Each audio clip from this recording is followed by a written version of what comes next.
Bye. So day 18 of the period party, and today we talk about supplements and recovery. And I think that it's really important to touch base with this topic of conversation because there are so many informations out there, and sometimes it's really hard to understand which one to trust and what to do, especially in your situation. So normally when I look at supplements, I see two different extremes. Though there are women that really truly believe in the healing power of food and self-healing of our own bodies, our own body capacity to self-heal, and they don't really believe in supplements. And there is almost these fears of getting too attached to them and not being able to live properly without the supplements. On the other end of the spectrum, we have those women that love taking supplements, that I've already spent more than $2,000 on supplements only in the past 12 months. And they are really keen to take them every single day, to invest the money on the supplements, but they're not making the right adjustments when it comes to their life, their lifestyle, their diet, their exercising routine, and so on and so forth. So where do I think that I fall? Right in the middle, because I truly believe that there is reasons why I do personally take supplements, and I do personally in clinical practice recommend specific supplements. And I also believe that our body has a very strong self-healing capacity. And I do believe that supplements without the proper lifestyle adjustments, they're not going to be able to work. So I think that is a mixture of all the things that I've just talked about. Why supplements are important in your HA recovery journey? For three different things. So first of all, the way that I take my supplements and the way that I normally tell all my women that are part of the Period Comeback protocol to take their supplements is just looking at them and thinking that they're like fairy magic. You know, you're doing all the work, you're investing so much of your time, so much of your energy to improve your lifestyle, to change the way that you train, to boost your diet, optimize your nourishment. So the supplements, they're just a fairy dust that you sprinkle on top, that they're going to beautify coat your organs, and they're going to give you results at a much faster pace. So normally when I work with a woman, I just love to have a look at the diet diary, the exercise routine, and the blood test results. So then I can go in with the right supplements just to make sure that we imbalance anything that it's not present. Like, for example, if I have a woman that is suffering from iron deficiency anemia, that's something that needs to be rectified as soon as possible if that woman wants to get her period back and balance the hormones. And then I normally look at vitamin D, B12, magnesium, calcium, serum zinc, and there are so many other levels that I love to check. And on the first stage, I love to replenish whatever it's missing, so I can bring the body back to a place where it can actually self-heal. Second step is looking at what else is going on. So for example, if I have a woman presenting with lots of tiredness, without a period for many years, absolutely stressed out, I do have an inkling that maybe that woman will benefit tremendously from some adrenal support. And the adrenal glands, they play an important part in the HPA axis regulation, which is the hypothalamus reproductive regulatory system. So I normally come in with some B vitamins, vitamin C, magnesium, and so on and so forth.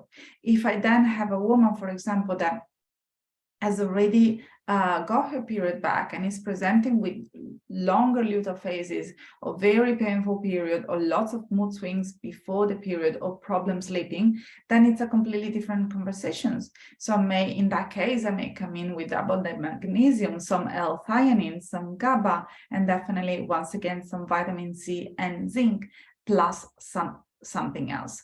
So normally there is the first stage where we replenish whatever is deficient, whatever is not there. The second phase is about optimizing your body capacity to heal. And the third phase is, what are you looking to do? What are you really working on right now? For example, if you're working on preconception and pregnancy, then I want to make sure that we are also boosting your ability to create really high quality eggs. And I also want to make sure that your partner is producing some high quality sperm so that you can optimize your chances of a safe pregnancy. Or maybe once again, you're working towards preconception, not right now, but 3 months down the track. So we really need to make sure that you're taking the right amount of folic acids. Folate, actually. And your level of folate may really change depending on the country that you live in. Because, for example, here in Australia, whenever we buy a loaf of bread from the supermarket, we already know that folate has already been introduced in that loaf of bread. Only whenever we buy organic, biodynamic bread, we don't get exposed to that extra folate. So in Australia, we don't need such a high amount of folate, which is needed in many other different countries. If instead of preconception and fertility, you are working at optimizing your thyroid, I may have a conversation about, do you need some selenium? Do you need some iodine? Do you need some zinc, magnesium, or something else? So as you can see, it's really different depending on what you're presenting with, your backstory, and where you are in your recovery and fertility journey. Normally, what I say is, food is incredible. Food is paramount, nourishing, abundant, replenishing nutrients. It's something that it's demanded by your body. It's your full job right now. Just make sure that you help your body to heal by giving it the right nutrients. At the same time, I do understand that the quality of our food is not the same quality that it was 100 years ago. Our soil has been depleted. Right now, our food travel up to thousands and thousands of k's before getting to the supermarket, where it sits for many days before it gets bought by you, and then is stored in the fridge for another few days, right? So as you can tell, the optimal level of nutrients that, for example, that piece of carrot had when it was inside the earth has dramatically been decreased by the time that it gets in your tummy. So that's step number one to be considered. Step number two, how is your digestion? Are you breaking down the food that you're eating? Are you actually chewing your food mindfully so that your digestive enzyme can come in and break it down? And then the third step, out of the food that you have been eating and that you have broken down, how much of it are you digesting? Are you suffering from gastroparesis? Are you following a vegan diet that normally decreases the level of digestive enzymes and hydrochloric acids? Are you taking the time to properly and fully digest those nutrients before running to the next step? And how is your liver performing? Because our liver plays a massive task in terms of digesting and absorbing the food, and it has a big role when it comes to bile secretion and also how we pass our bowels. So we have to make sure that all these things are in place before we decide which kind of supplements we need, and also before we tell ourselves that we don't need supplements because we can always get them from food. And I'm not criticizing anyone. I was the first one to think for many years, I don't need supplements, right? I got everything that I need from food. But the reality is that if you buy a beautiful carrot, like I said before, and that carrot was in a soil depleted environment and was already missing so many micronutrients from the get-go, and then it has to travel so many k's in a truck, and then it gets stored in a fridge, and then it gets sent to a shelves, and then it gets bombarded with blue light or light coming from the sun, and then you get to buy it and you take it home and you leave it in the fridge for, like, let's say a month before finishing the carrots, or before actually touching the carrot. Can you understand how that the level of nutrients that the carrot had at the very beginning is not exactly the same as the amount of nutrients that you're getting by the time that you eat the carrot? Not to mention that sometimes you don't eat it raw. You peel the carrot, you get rid of some fibers and some vitamins just before ingesting it, and then sometimes you roast it, you boil it, you stir fry it. Once again, losing nutrients there.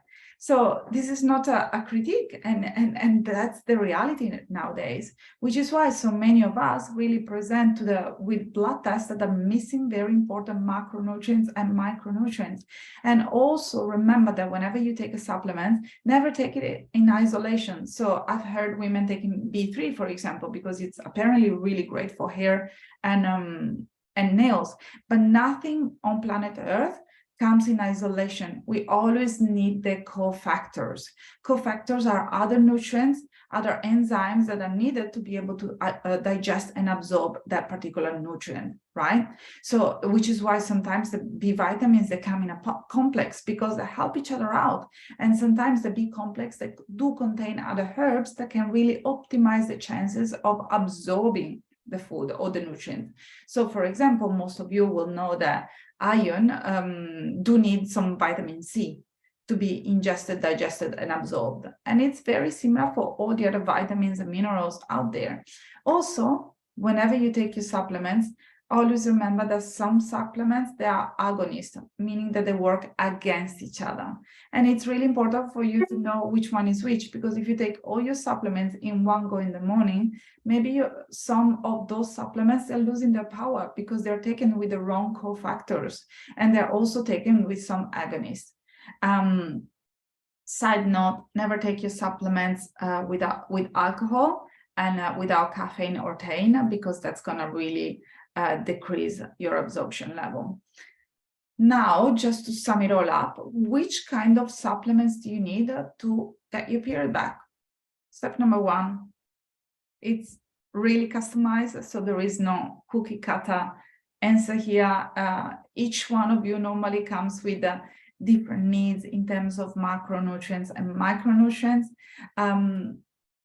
but a few supplements that I normally recommend to almost everyone on planet Earth is zinc after testing your blood test, vitamin D, once again, after testing your blood test, because it plays such an important role in supporting your thyroid hormones, health quality, and so on and so forth. But if you're not deficient, you don't need to take it, because there is, you can also get too much of a good thing at the same time. Another one is magnesium. Magnesium, it's really, I've never met anyone that has enough magnesium in their body, because it's the first mineral to go out of the window when feeling stressed, when being sleep deprived, when working out, when not eating a proper diet, when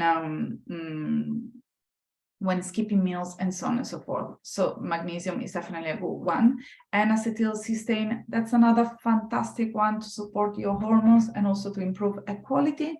And another one that I'm sure that you have heard of is acetyl L-carnitine and CoQ10. But once again, those are supplements that normally I recommend to women after I talk to them, after I've seen their dietary, after I spoke to them at a deeper level and really realize what is going on in their life. So I really hope that this today's live was helpful for you to understand the role of supplements in your life, not only on the HA recovery journey, but in your life in general. And if you have any questions, or if you would like to get some one-on-one customized plan in terms of taking supplements, or in terms of getting your fertility journey, recovery journey on track by following proven steps, you know where to find me. Otherwise, tomorrow you will receive an email, and tomorrow is going to be a really nice and laid-back live. And then I will see you back on Monday. And I believe that on Monday it's going to be at 7:30 a.m. And let me tell you straight away what we're going to talk about on Monday.